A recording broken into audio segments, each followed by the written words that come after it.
Halo semua, kembali lagi di podcast Lab 45 bersama aku Samantha dan Michael. hari ini kita mau bahas tentang apa nih Michael? Nah, hari ini kita bakal bahas tentang keketuaan Indonesia di ASEAN pada tahun 2023 dan bagaimana kita bisa menyelesaikan krisis Myanmar.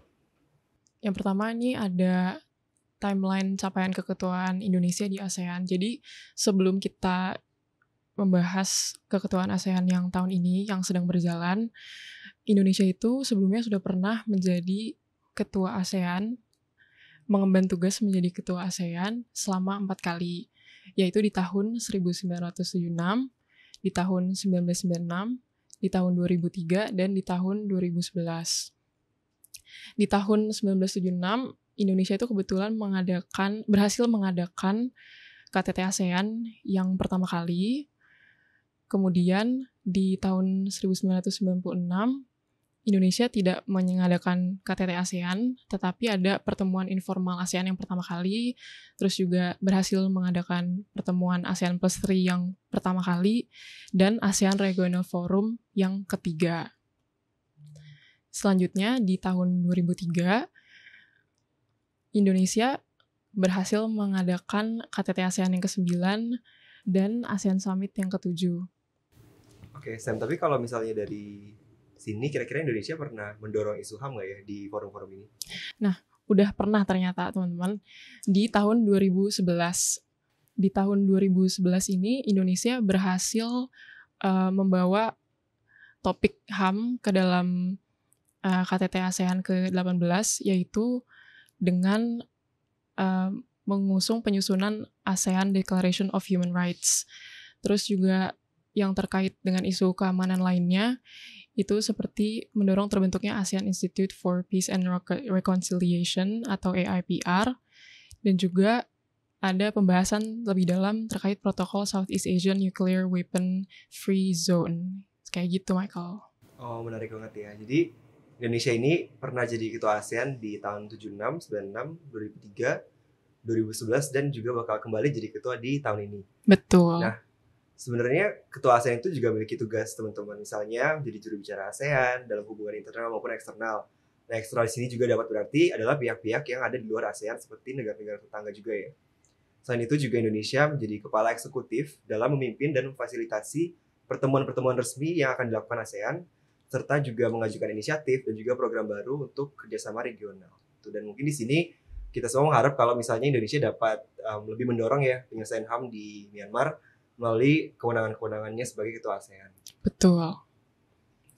Selanjutnya mungkin dari segi visi dan misi, mungkin Indonesia memiliki visi tahun ini menjadi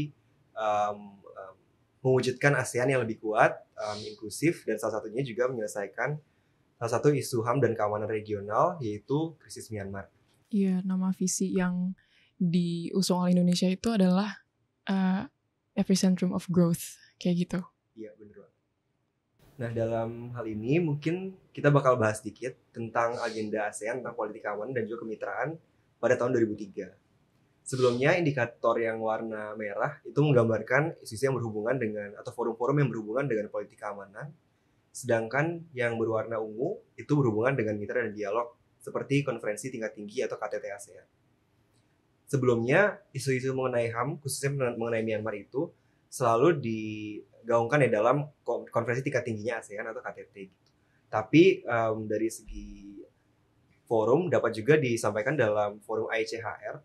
ICHR itu sebenarnya adalah Asian Intergovernmental Commission on Human Rights. Jadi merupakan lembaga yang dibentuk untuk memperkuat hak asasi manusia di wilayah ASEAN gitu, serta negara-negara ASEAN sesuai dengan piagam ASEAN atau ASEAN Charter. Nah, tapi dalam beberapa waktu lalu sempat juga disoroti kelemahan dari ICHR, yaitu terbatas juga nih sama salah satu prinsip yang ada di ASEAN Charter, yaitu non-intervensi gitu. Sehingga dalam menyelesaikan peran-peran atau memperkuat hak asasi manusia, termasuk dalam menyelesaikan konflik di Myanmar, ICHR ini juga menghadapi banyak tantangan. Selain itu, Indonesia tahun lalu juga pernah menyoroti satu hal yang lumayan penting terkait dengan ICHR, yaitu dalam dialog HAM ASEAN nanti akan diadakan di bulan Agustus tahun ini, di mana Indonesia bilang kalau dialog HAM ASEAN harus dilembagakan sehingga ICHR juga dapat bekerja untuk menyelesaikan isu-isu dan hasil dari dialog yang dilangsungkan. Tentu kita semua berharap supaya dialog HAM maupun ICHR dapat memberikan solusi yang konkret ya terkait Betul. dengan penyelesaian permasalahan HAM di Myanmar. Sebenarnya dalam forum ICHR sebenarnya apa sih yang paling penting untuk dibahas, yaitu adalah 5 point consensus. Jadi 5 point consensus adalah 5 poin di mana 5 poin ini sudah disepakati oleh negara-negara ASEAN untuk menyelesaikan pelanggaran HAM dan juga krisis politik yang ada di Myanmar. Iya. Sehingga mungkin kita berharap ya kalau KTT yang selanjutnya ini juga menghasilkan implementasi dan juga ada indikator yang jelas sih tentang bagaimana 5 point consensus ini sebaiknya dilaksanakan. Jadi ASEAN ini tidak bersifat kayak tidak memberikan seruan-seruan aja. Iya, karena selama ini sebenarnya 5 point konsensusnya udah ada gitu ya, tapi langkah-langkah konkretnya itu belum terlalu terlihat ya. Jadi mungkin kayak mengajak dialog pihak junta militer itu juga sudah pernah dilakukan, tetapi belum membuahkan hasil yang signifikan gitu. Jadi semoga kedepannya akan ada dialog-dialog lagi ataupun akan ada cara-cara lain dari ASEAN, cara-cara inisiatif lain dari ASEAN yang bisa membawa hasil yang lebih signifikan ke depannya dalam menyelesaikan isu ini. Iya, betul. Nah, selanjutnya kita mulai mencoba fokus ke daerah Myanmar terkait dengan isu yang terjadi di Myanmar ini. Jadi sebenarnya awalnya isu ini tuh munculnya karena adanya kecurangan pemilu di tahun 2020 ya. Iya benar banget. Jadi di tahun 2021 itu fraksi militer Tatmadaw itu menuduh kalau di Myanmar itu ada kecurangan. Kebetulan waktu itu yang terpilih adalah partai NLD yang dipimpin oleh Aung San Suu Kyi. Di mana seharusnya pemerintahnya Aung San itu menjadi pemerintah yang legitimate yang ada di Myanmar saat ini. Kemudian sejak saat itu mulailah muncul ada penyerangan-penyerangan dari junta militer gitu terhadap masyarakat Myanmar yang kebetulan mereka tuh melakukan protes gitu terhadap pemerintah junta sebenarnya. Nah, di peta ini bisa dilihat kalau penyerangan-penyerangan dari pemerintah junta itu membawa hasil yang negatif tentunya, dan banyak sekali masyarakat yang berstatus internally displaced person jadinya, atau menjadi pengungsi di dalam negara Myanmar itu sendiri. Dan juga banyak masyarakat Myanmar yang juga akhirnya terpaksa harus menjadi pengungsi ke negara-negara tetangga seperti ke India, itu ada ke daerah Manipur dan Mizoram yang kurang lebih itu ada 50.000 pengungsi, dan juga ada yang ke daerah Thailand, tepatnya di daerah Tak yang sekitar sebanyak ada 1.000 pengungsi kayak gitu. Ini bisa terlihat bahwa pengungsinya itu membawa efek ke negara anggota ASEAN tetapi juga ke negara non anggota ASEAN seperti India kayak gitu. Di peta ini juga terlihat bahwa ada beberapa lokasi-lokasi spontan untuk pengungsi, ada di utara di dekat Tiongkok, dan juga ada yang dekat dengan perbatasan ke Bangladesh, karena mungkin tempat-tempat itu mempermudah bantuan-bantuan untuk bisa disalurkan kepada para pengungsi gitu ya. Iya betul. Selain itu mungkin karena wilayah-wilayah ini berbatasan langsung dengan Myanmar, pasti juga sebagai pengungsi yang juga terancam gitu ya. Pasti solusi pertama yang terpikir adalah untuk melintasi wilayah-wilayah tersebut. Gitu. Mengingat juga adanya akses-akses tertentu yang ada di wilayah perbatasan. Gitu. Selain itu yang menarik untuk diperhatikan di sini juga sebetulnya adalah jenis-jenis serangan yang dilakukan oleh pemerintah junta terhadap masyarakat Myanmar. Mungkin kita bisa lihat kalau yang segitiga itu menggambarkan serangan udara, kotak itu artileri, bulat itu pembakaran, sedangkan yang berbentuk diamond itu adalah penangkapan. Sebetulnya penangkapan ini bersifat merata di seluruh wilayah Myanmar karena memang semenjak pemerintah junta ini mengambil alih kekuasaan cenderung lebih otokratis ya, jadi lebih otoritarian gitu. Dimana seringkali ketika terjadi demo atau mungkin gerakan-gerakan pro-demokratis itu pasti akan langsung ditangkap oleh pemerintah junta.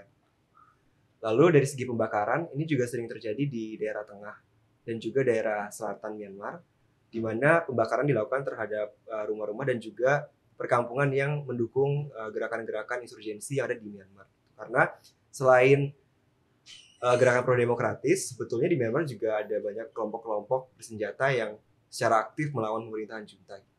Karena mereka lebih mendukung pemerintah yang sah, yaitu pemerintah Aung San Suu Kyi dari partai NLD. Sedangkan mungkin dari segi serangan yang bersifat artileri itu dapat kita lihat di wilayah utara dan juga wilayah tengah Myanmar. Lalu selanjutnya kita tadi sudah melihat ada dampak dari penyerangan yang dilakukan oleh pemerintah junta ini. Nah, oleh karena itu, ini adalah merupakan salah satu isu yang benar-benar memiliki urgensi yang tinggi untuk diselesaikan oleh ASEAN, terutama dengan Indonesia sebagai ketuanya tahun ini di tahun 2023, yaitu adalah karena ASEAN harus bisa menjaga stabilitas keamanan di wilayah regional ASEAN yang pada saat ini sudah ada spillover-nya ke daerah non-ASEAN juga sebenarnya. Dan karena stabilitas keamanan ini tuh sangat berpengaruh terhadap stabilitas politik dan juga ekonominya negara-negara ASEAN, walaupun tidak disadari gitu, tapi ternyata sangat berpengaruh. Kemudian yang pasti juga untuk menekan jumlah internal displacement dan pemindahan paksa penduduk Myanmar ke negara ASEAN lainnya, karena dengan adanya pengungsi dari Myanmar ke negara-negara lain, secara keharusan negara-negara tersebut tuh berarti harus menyediakan tempat yang layak untuk mereka tinggal, padahal sebenarnya itu bukan tanggung jawabnya mereka gitu ya. Bener banget, jadi kayak spillover ini juga sebenarnya mengakibatkan adanya keraguan juga ya dari negara-negara tetangga. Sebenarnya ASEAN ini bisa nggak sih menyelesaikan konflik di wilayahnya sendiri gitu. Jadi mungkin kenapa isu ini penting untuk dibahas dan Indonesia sebagai ketua ASEAN perlu mengusahakan penyelesaian konflik ini, karena sebetulnya konflik ini juga dapat berpengaruh terhadap integritas ASEAN sebagai organisasi internasional. Maka ASEAN ini hanya organisasi yang bersifat simbolis, atau ASEAN juga dapat menghasilkan solusi-solusi yang konkret juga gitu yang bisa diimplementasikan oleh negara-negara di kawasan. Di infografis ini kita dapat lihat sebetulnya ada frekuensi kekerasan terhadap masyarakat sipil di Myanmar. Dan di sini adalah kekerasan yang bermotif atau berbasis politik yang dilakukan oleh pemerintah junta, khususnya dari tahun 2021 sampai tahun 2023. Nah, ini dapat kita lihat sebenarnya jumlah korban jiwa akibat kekerasan itu cenderung meningkat drastis di tahun 2021, khususnya setelah ada tuduhan ya kecurangan pemilu oleh NLD, oleh Tatmadaw, dan juga terjadinya kudeta militer di bulan Februari. Setelah munculnya kudeta, banyak sekali kelompok-kelompok masyarakat maupun kelompok pemberontak yang ada di Myanmar secara langsung mendeklarasikan perang terhadap pemerintah junta, karena mereka menganggap bahwa pemerintah junta saat ini bukan pemerintah yang sah. Selain itu, unik untuk diperhatikan bahwa terdapat juga bantuan-bantuan dari asing terkait dengan persenjataan, di mana nanti akan dibahas lebih lanjut di pemaparan berikutnya. Selain itu, seperti kita bisa lihat dari segitiga merah yang menggambarkan tindakan-tindakan yang dilakukan oleh militer oleh Tatmadaw, terdapat peningkatan kekerasan juga gitu, di mana baik dari segi penahanan masyarakat sipil yang bermotif politik dan juga eksekusi mati terhadap masyarakat sipil, di mana seringkali hal-hal ini dilakukan bukan melalui kayak sistem peradilan yang transparan gitu ya. Iya, tapi justru karena motif politik gitu loh, karena mereka bersuara atau misalnya mereka memiliki posisi yang berseberangan dengan pemerintah junta. Tuh, lalu mungkin di tahun 2023 hal yang penting untuk diperhatikan adalah ada perpanjangan masa darurat, di mana kemungkinan hal ini dapat menunda pemilu.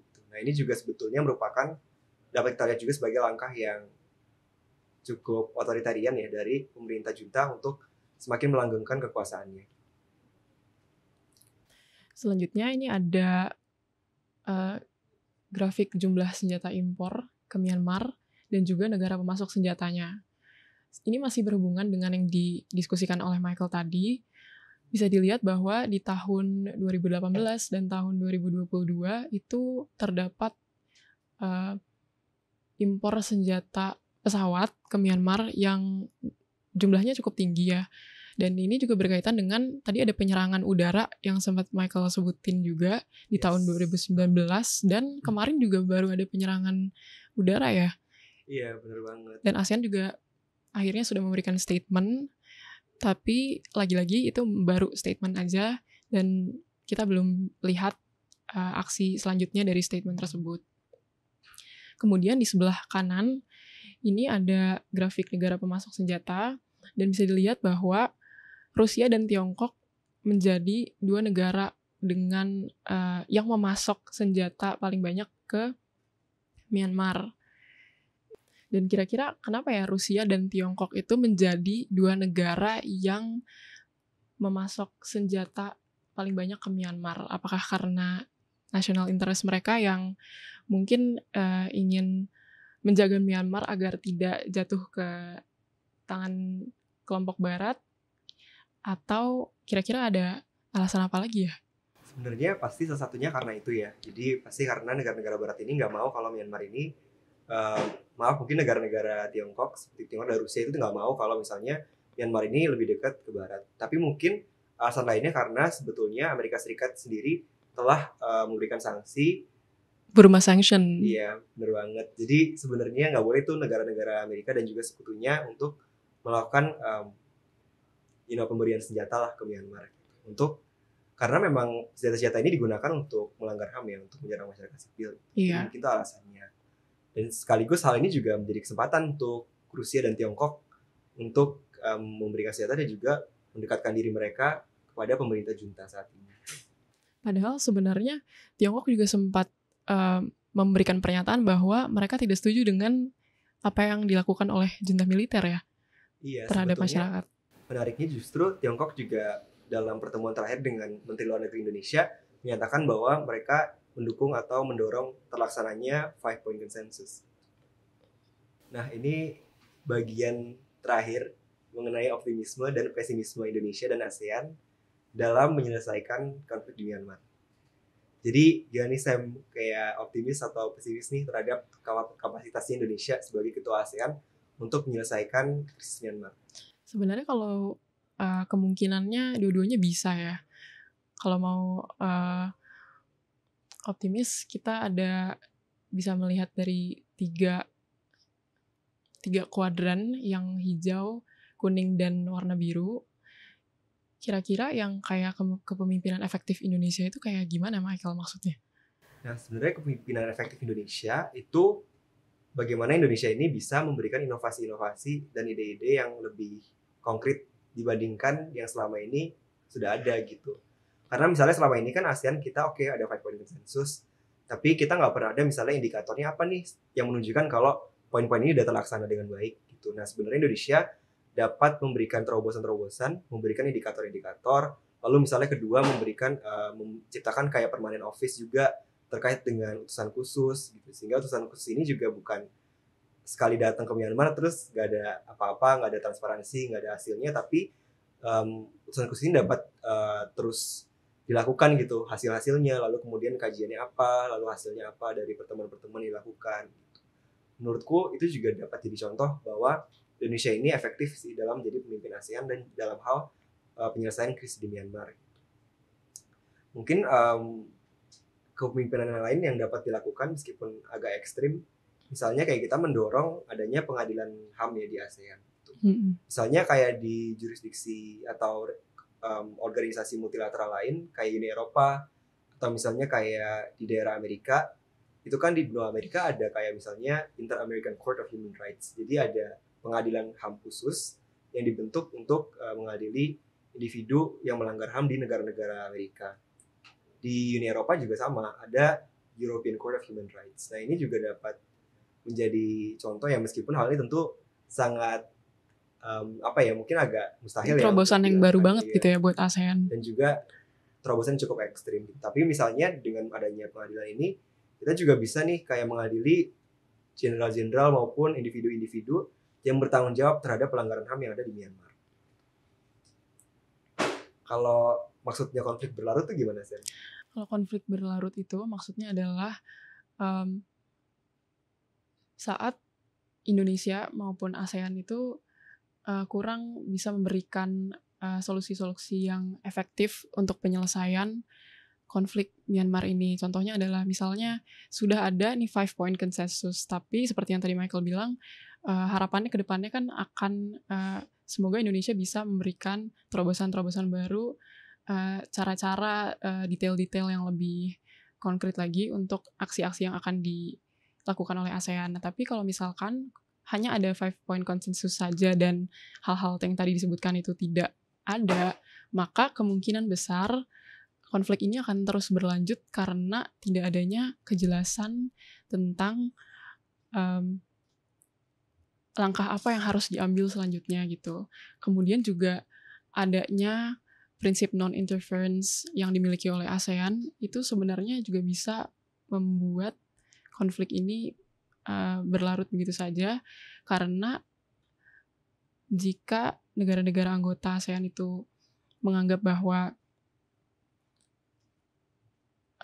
konflik yang ada di Myanmar ini adalah konflik domestik dan mereka tidak mau ikut campur untuk membantu menyelesaikannya, ya konfliknya nggak akan selesai dan ini akan berpengaruh juga ke kawasan seperti yang tadi kita udah diskusikan sebelumnya, kayak gitu. Jadi konfliknya malah makin berkepanjangan dan gak jelas ya kapan selesainya. Iya, kayak misalnya tadi jumlah internal displacement person-nya atau pengungsi-pengungsi yang di dalam Myanmar maupun yang di luar itu bisa malah bertambah. Terus efek-efeknya lagi juga bisa spillover ke negara-negara lain kayak Ya, gitu. dan tentu juga pastinya legitimasi ASEAN juga semakin diragukan ya kayak oleh negara-negara kalau kita nggak berhasil untuk menyelesaikan permasalahan ini. Mungkin selanjutnya dari segi mekanisme bilateral, nah kalau misalnya Indonesia benar-benar nggak peduli nih sama ASEAN gitu, pokoknya kita cari solusi yang sendiri aja gitu. Mungkin di sini Indonesia dapat mendekatkan diri dengan stakeholder negara-negara yang lebih kuat yang juga berpengaruh terhadap krisis Myanmar, misalnya Tiongkok, Rusia gitu. Jadi kita juga bisa membangun dialog bagaimana mereka itu bisa membantu untuk misalnya menghentikan pasukan senjata dan lain sebagainya, juga kan berdampak ya terhadap permasalahan dan serangan masyarakat sipil yang ada di Myanmar. Seperti itu sih. Mungkin salah satu contoh kecilnya mungkin setelah ada kemarin pertemuan antara Menlu Indonesia dengan dari perwakilan dari Tiongkok, mungkin juga dapat ditindaklanjuti gitu, misalnya kayak kira-kira bagaimana Indonesia dan Tiongkok dapat bekerja sama untuk mengakhiri krisis di Myanmar. Tentunya juga Tiongkok kan memiliki pengaruh yang besar ya di kawasan di Asia. Iya, betul. Nah, selain ini juga mungkin kita penting untuk paham terkait tujuan institusional Indonesia dan ASEAN ya. Jadi sebetulnya tujuan kita dalam kepemimpinan tahun ini adalah membuka dialog yang inklusif dengan seluruh pemangku kepentingan di Myanmar. Nah, sebetulnya pembangunan dialog ini udah diusahakan oleh ketua-ketua sebelumnya gitu. Iya. Tapi dalam misalnya pengiriman utusan khusus tahun lalu oleh Kamboja itu juga mengalami kesulitan karena misalnya mereka pihak utusan khusus tidak boleh bertemu dengan Aung San Suu Kyi gitu atau dengan pemerintah yang sah. Jadi sebetulnya ada pembatasan-pembatasan dan juga mungkin Tatmadaw yang belum siap sepenuhnya untuk melakukan dialog, itu juga menjadi tantangan untuk Indonesia. Lalu tujuan Indonesia lainnya yang secara institusional adalah juga mencari dukungan dari negara-negara lain di luar ASEAN untuk mendorong implementasi dari 5-point consensus. Di mana hal ini sudah dilakukan misalnya melalui pertemuan Indonesia dan Tiongkok ya. Kalau ASEAN gimana sih? Kalau ASEAN juga memiliki tujuan institusionalnya sendiri, yaitu untuk tentunya mendorong implementasi 5-point consensus yang semoga kedepannya akan bisa memiliki tahapan-tahapan yang lebih detail lagi, yang lebih konkret lagi, dan akan membawa hasil yang lebih signifikan. Yang kedua juga tentunya dengan mengirimkan utusan khusus untuk mendorong ruang diplomasi dan perdamaian antara ASEAN dan pihak junta militer, yang walaupun dalam beberapa tahun kebelakangan ini sudah mencoba dilakukan, namun belum sempat berhasil, tetapi semoga kedepannya akan bisa memulai membuka ruang diplomasi dan perdamaian ini, seperti itu. Oke, jadi mungkin dari aku, closing statement-nya, menurutku Indonesia bisa atau enggak menyelesaikan konflik di Myanmar tergantung dengan kita sendiri dan juga negara-negara ASEAN lainnya. Karena meskipun Indonesia memiliki keunggulan, seperti misalnya kita ada sejarah yang mirip ya gitu. Dulu kan kita juga ada masalah di fungsi ABRI nih gitu, dimana permasalahannya juga seputar hubungan sipil dan militer, di mana hal ini sangat berkorelasi dengan apa yang dihadapi oleh Myanmar saat ini. Mungkin meskipun Indonesia juga secara umum negara yang besar ya, kita adalah satu negara terbesar di ASEAN dengan ekonomi yang besar juga. Tentu saja upaya yang dilakukan Indonesia tidak dapat berhasil jika negara-negara ASEAN lainnya tidak memiliki pandangan yang sama untuk menyelesaikan permasalahan ini. Betul. Terlebih lagi kan misalnya ketua ASEAN itu juga kewenangannya terbatas ya gitu, dan juga Iya, hanya setahun kewenangan gitu. Sedangkan dalam satu periode. Krisis Myanmar ini sudah berlangsung sebetulnya bahkan sebelum kudeta ini sudah berlangsung sangat lama gitu. Jadi yang dapat dilakukan Indonesia saat ini adalah mengupayakan upaya-upaya yang lebih konkret dan juga menjalin kerjasama yang lebih baik dengan negara-negara tetangga maupun negara-negara ASEAN lainnya untuk menyelesaikan konflik Myanmar. Ya, jadi intinya semoga Indonesia bisa merangkul negara-negara anggota ASEAN untuk memiliki satu suara yang sama dalam menyelesaikan konflik di Myanmar ini, yaitu dengan tadi membuat implementasi 5-point konsensus yang lebih jelas, yang lebih detail, dan juga berani mengambil langkah-langkah yang kreatif gitu ya, inisiatif-inisiatif baru untuk menyelesaikan konflik ini. Terima kasih semua yang sudah menonton, semoga videonya bermanfaat, dan sampai bertemu di podcast selanjutnya.